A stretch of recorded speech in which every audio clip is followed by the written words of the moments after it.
Mesdames, Messieurs, une fois de plus, bonsoir. Voici la grande session d'information de la radio Maendelo Bounia qui commence par les titres.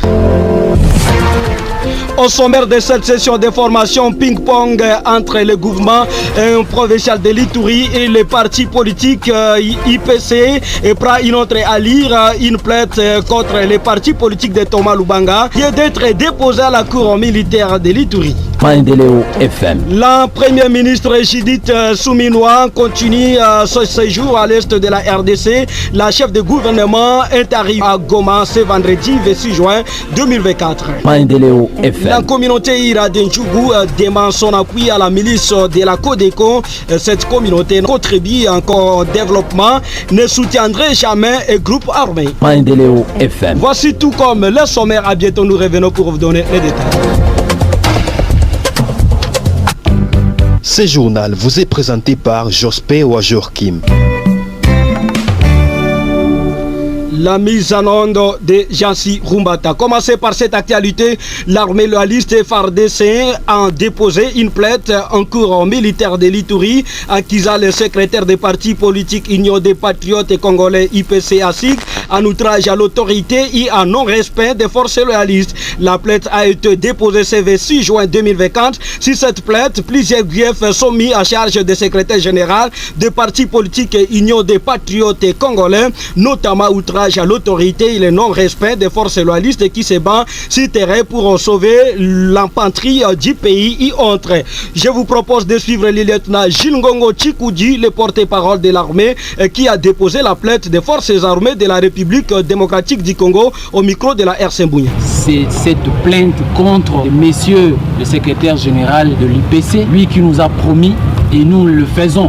Et nous disons que c'est un message que nous voulons lancer. Les conseils, d'ailleurs nous les conseillons de cesser avec cette politique de la grenouille gonflée qui ne tient plus debout. Parce que nous osons croire que cette époque est passée où actuellement lui et son parti politique veulent retomber la province de l'Ituri dans les chicayas des groupes communautaires ou des conflits intercommunautaires. Et donc, il doit se préparer parce que trop c'est trop. On ne peut pas continuer à menacer la République. On ne peut plus continuer à tenir des propos désobligeants à l'armée et aux officiers qui sont déployés ici en Ituri pour combattre et donner de leur vie afin que l'Ituri retrouve la paix que nous vivons déjà actuellement. Et donc, personne ne pourra faire retomber la province de l'Ituri dans les chicayas. De son côté, le parti politique Union des Patriotes Congolais a aussi déposé une plainte au cours militaire de l'Ituri accusant le lieutenant Gilles Ngongo Chikoudi contre l'injure publique, dénonciation calomnieuse et autres. Suivez Thomas Lubanga, le président du parti politique Union des Patriotes Congolais IPC, qui donne plus des explications des plaintes déposées contre Gilles Ngongo, le porte-parole de l'armée en Ituri, au micro de la RC Mbounia. Nous venons de déposer une plainte contre le lieutenant Jules Ngongo, plainte pour imputation dommageable, plainte pour dénonciation calomnieuse, plainte pour injure publique et faux bruit. Ce sont des éléments que M. Jules Ngongo a répandus lors de l'une de ses interventions publiques et qui nous ont sérieusement touchés. La plainte est déposée à l'auditorat militaire. Par ailleurs, il annonce que la plainte déposée par le lieutenant Gilles Ngongo est juste une fuite à l'avant. Thomas Lubanga revient une fois de plus. Pour nous, c'est juste une fuite à l'avant. Parce qu'il aurait été informé de notre initiative et il veut juste brouiller les pistes. Mais je pense que les faits qui lui sont reprochés sont d'une telle gravité qu'il ne s'en sortira pas. En ce qui concerne les éléments qui me gardent ici, pensez vraiment que si c'était des éléments qui appartenaient aux Zaïre, qui me gardent depuis que moi j'arrive ici à Bien, c'est-à-dire depuis 2020, est-ce que l'État congolais pouvait supporter que je puisse vivre ici en ville avec des éléments des milices Zaïre? Je pense que, encore une fois, c'est une aberration extrêmement grave. Nous n'avons aucun problème avec monsieur le gouverneur. Nous nous efforçons d'agir dans le droit chemin de la légalité. C'est l'effort que nous nous fournissons au quotidien en le respectant. Mais voilà comment on nous jette des œufs pourris dans la figure. C'est terrible. Nous les supportons supportons avec une certaine maturité émotionnelle, mais je vous dis que ce n'est pas facile. Cela ne nous amènerait pas à croire à une certaine collusion. Souvenez-vous, je l'avais dit à un certain moment, ici en Ituri, le ver est dans le fruit. Ça, il faudrait qu'on puisse bien le rechercher. Vous venez de suivre Thomas Lubanga, le président des partis politiques Union des Patriotes Congolais. Et présence renforcée des éléments de la milice Codeco dans la région de l'Odjo qui l'occupe depuis leur double incursion de la semaine dernière, faisant plusieurs morts et des dégâts matériels importants. Le notable Drachou Balifuga qui fait cette alerte parle aussi de bilan de l'attaque de l'Odjo qui revit à la hausse et qui passe selon lui à 41 personnes tuées. Drachou Balifuga au micro de la RC Mbunya. Jumamosi tarehe 22 wa Codeco kutoka Pitsi na Walendu Watsi walingia wengi sana kwa makofi kupitia njia ya Kandoi, na wale wote wanisha kuingia kulojo kwa kwenda saidia wa Codeco wenzao, wanatia bariere yao kunzakalai. Zakalai iko kilometre 3 kutoka lojo kwa njia ya kupanda kubeba, ni pale njo wanaweka bariere yao kunzakalai pale, na kundi chache njo wako kukilima abeba pale. Na mutajua mashambulizi iliyofanywa na Wacodeco kulojo Gangala siku ya Ijumaa, idadi ya maiti inaisha ongezeka mpaka sasa inafika maiti 41, na eneo ya lojo muzima inaisha kudhibitiwa tu na Wacodeco. Hivi tungeomba na wakubwa wa serikali kutuma waskari haraka sana kulojo kwa kwenda saidia na kukombola watu wenye walifichama chini ya pori wakati wa mashambulizi ya Wacodeco. Sivyo wale wote watafariki kwa sababu ya njaa. Tena wenye wako kungambo ya mai kuyedi wao vile bako katika hatari sana, kwani ni kutoka lojo njo walikuwa fika na chakula, walikuwa peleka chakula mpaka yedi. D'après les rapporteurs adjoints de l'Assemblée provinciale Sikoti Dieudonné, élu du territoire de Ndjougou, exprime sans colère face aux tueries des civils qui se passent dans le territoire de Ndjougou et surtout à Lodjo, où des civils ont été tués la semaine dernière. Et cet élu du peuple d'Asile, interview accordée à la RC Mbunya ce mercredi 26 juin 2024, a demandé au gouvernement provincial de l'Ituri d'intervenir dans l'urgence pour récupérer d'autres corps de civils tués qui traînent dans la brousse. Il est au micro de la RC Mbunya. C'est avec beaucoup de regrets que nous annonçons ce qui se passe ces derniers temps dans le territoire de Ndjougou et plus précisément dans la zone minière. Là nous voyons le centre commercial de Lodge, là où les assaillants ont signé l'exécution la semaine passée et ils ont réussi à tuer plusieurs personnes. Et pour le moment, ce centre est vidé de sa population. La population se retrouve à Mongalo et Mili qui est aussi attaqué à tout moment, là où la population vit aussi sous psychose. Alors jusque là, nous demandons au gouvernement provincial de déployer les militaires sur place parce que nous avons encore plusieurs corps qui sont restés qu'on n'a pas encore réussi à atterrir. Le gouvernement doit intervenir parce que jusque là nous avons encore plusieurs populations qui sont dans la brousse, qui n'ont pas encore eu les moyens de sortir ou d'arriver à Moualou ni à Plito. Nous demandons au gouvernement d'intervenir dans l'urgence et même la MONUSCO d'aller sur place, de diriger comment on peut arriver à atterrir les corps qui sont là. Jusque là on parle de 4 à 7 morts qui sont encore là, on n'a pas encore réussi à atterrir. Nous demandons que le gouvernement provincial puisse faire une intervention parce que jusque là les corps se décomposent. S'il y a d'autres populations qui sont dans la brousse, ils n'ont pas encore eu les moyens de sortir. Les propos des députés provinciaux si quotidien donné rapporteur adjoint de l'Assemblée provinciale. La situation sécuritaire en secteur de Banyali Kilo, le bureau JAR de Mongwalou et ses environs appellent le parent et a fouillé de l'Odjo et Pliton pour Mongwalou avec des enfants qui ne leur appartiennent pas à les faire enregistrer. C'est l'appel de Madame Jeanne Djangoussi, la répondante de ces services dans cette commune rurale le mardi 25 juin 2024 qui appelle l'État congolais à imposer la dans la région. On l'écoute au micro de Mathieu Vachos. Situation ilianja depuis vendredi à partir à Lodjo, batu balianja kimbia, batu balianja toka mingi. Alors situation nakuwa epe aggrave mais ya mubaya njoo kwanja zaidi ya tu yaona, sauf que déplacement ya population ko sana ndani ya milie yetu hapa kumungwalu. Alors kufatana na hali ya batoto, tunasi na wazazi yote beba taberger batoto nye habiko hata yabo. Kama hata unatoka na batoto ngambo ya Lodjo, chunga kwanja kundi ya watoto ile na unatuinforme vile tuwe kama ubia unachunga watoto nye haiko yako. Inaweza kuwa kelke famille ndani ya Mongolo hapa kwenye watu population beba toka pembeni wanafanya déplacement, unaona watoto wengine haiko ya grupe yako. Mais tunasi na bazazi bale bote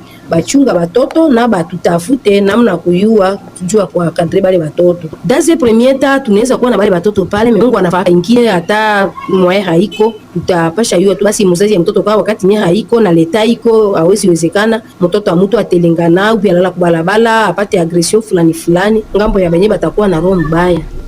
La communauté Ira, territoire de Ndjougou, sort de son silence pour démentir formellement une quelconque participation de ses membres dans le groupe armé qui sème terreur et désolation à territoire de Ndjougou, comme cela circule dans les réseaux sociaux. Dans une déclaration de mise en point ce mercredi 26 juin 2024, le président de cette association culturelle réunissant le Nandé en territoire de Ndjougou précise que sans communauté ne servira en aucun jour de béquilles au groupe armé qui en est l'Ituri. Reportage de Joseph Kisuki.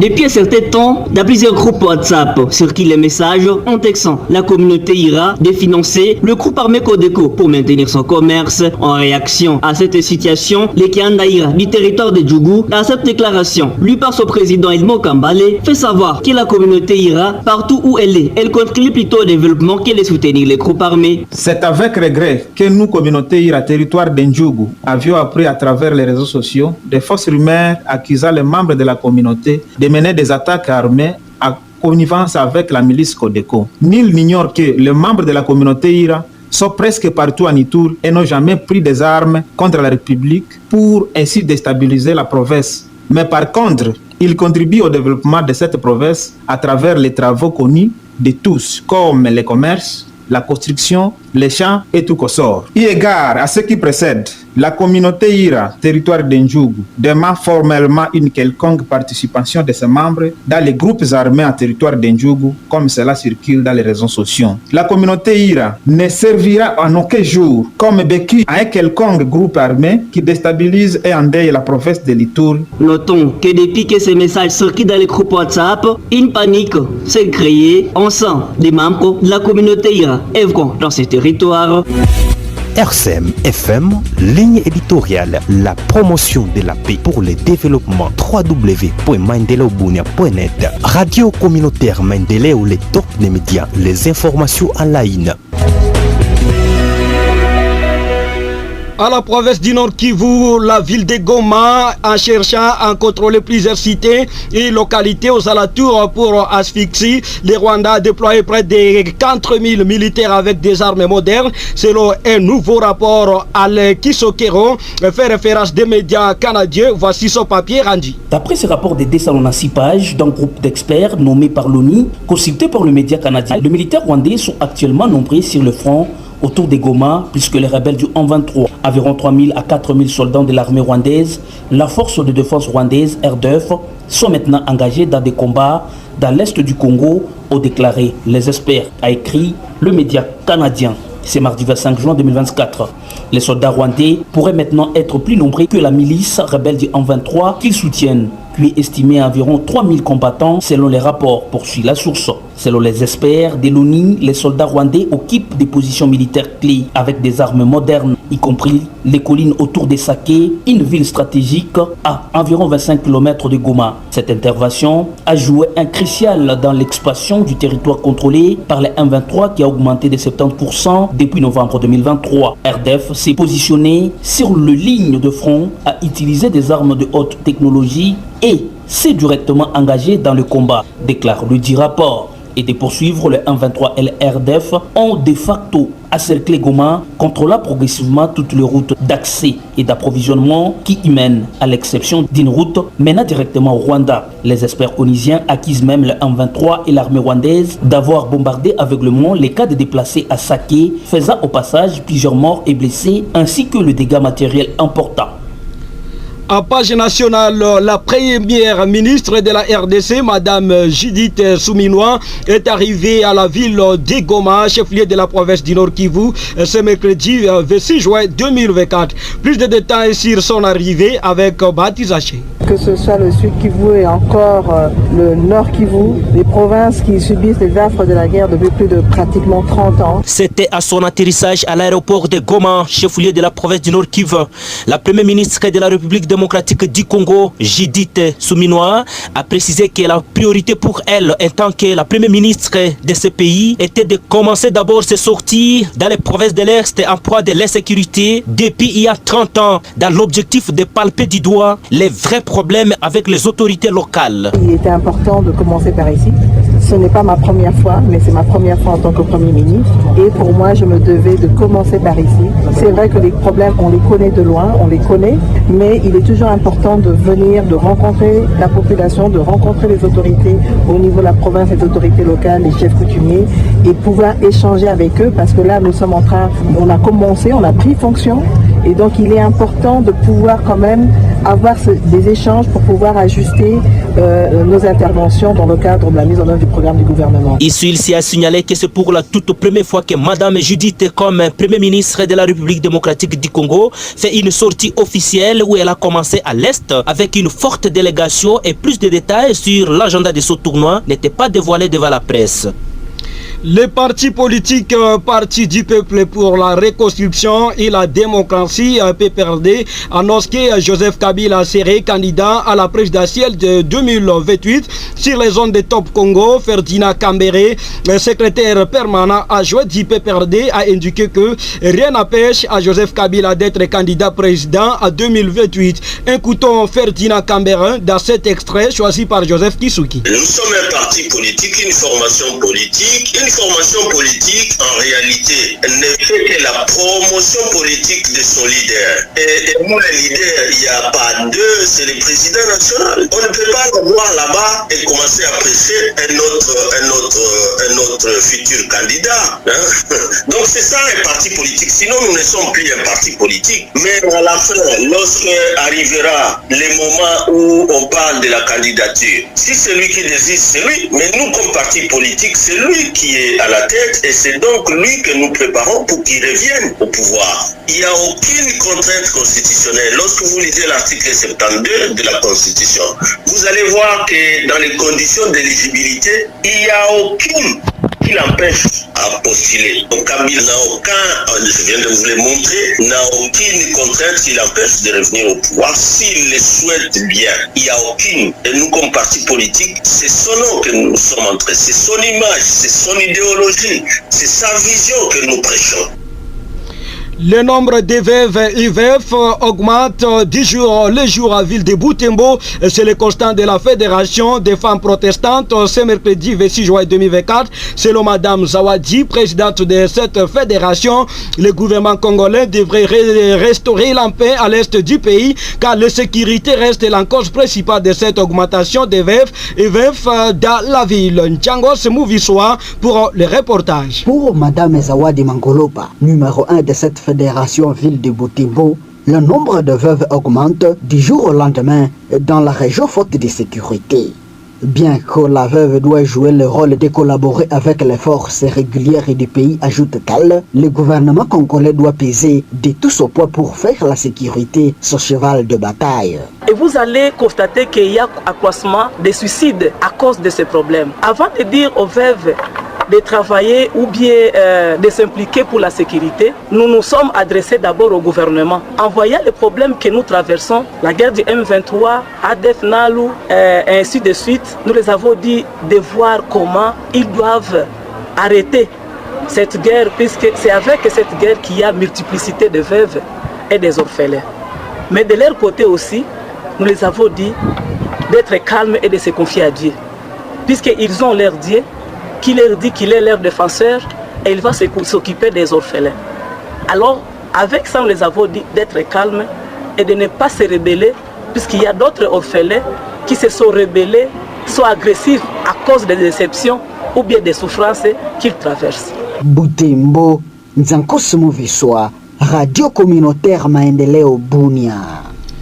Dès lors emporté en côté d'une importante somme d'argent non encore comptabilisée, tel est le bilan de l'exécution des bandits à main armée en pleine journée de ce mardi 25 juin 2024 dans un hôtel au village Marana, c'est à environ 15 km à l'ouest de Mambasa Centre et Anituri. Patrick Paminji est au micro de votre radio. Rana ilisaka kuwa cible ya ba main armée yaka kupie pale iko bitu nyewe inatusumbua sie kosea jeunesse sana. Tuna regret sécurité na ile acte wagize kunafanyikanaka tuku meme village. Tuna identifié 3e pillage village ya Parana vers ma 14h banakia piller ku hotel ya Papa Filemo, bakabeba oro, bakabeba franga nye haitambulikane kama ilikuwa franga ngapi. Sie jeunesse hatufurahie ile kitu na tunalomba chef de groupement atuitie réunion d'urgence ya sécurité kushe yote yenye inapatikana ndani ya groupement, tupimeni kuikala, tuiteteni, tuchunguzeni namna gani ya ku mettre fin ku ile situation. Mambo isha kwa repetition chaque fois tu Parana, chaque fois Parana haitufurahishi, tupimeni kusonde ku Parana ya kwa, na tunalomba jeunesse iko très vigilant kuangalia situation sécuritaire. Mambo si ndio tuko espoir ya kesho, na tunalomba na numero 1 ya la police ba militaire ba faire des statistiques terrain bakie bangalie kama itawezekana batikwa position ya polisi ku village Parana.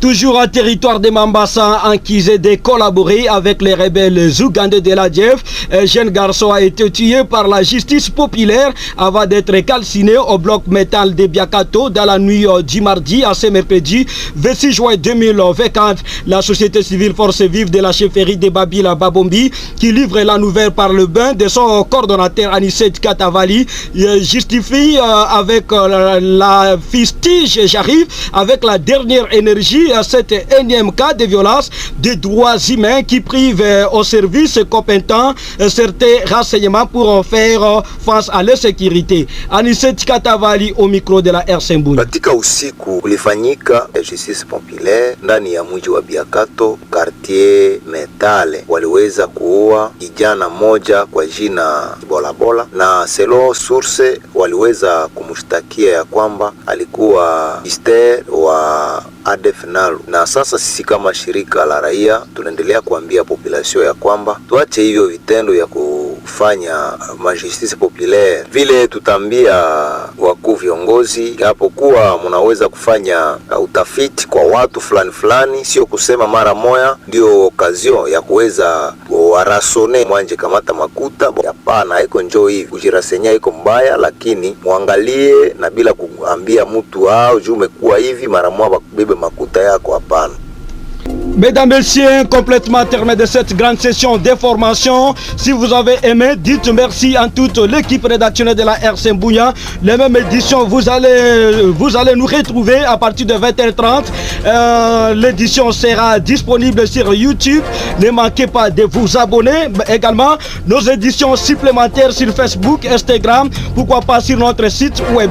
Appelez-moi bien, Jospé Wajorkim qui vous a présenté cette édition sous la mise en onde de Jassi Rumbata, la co-présentation des bonnets rendus.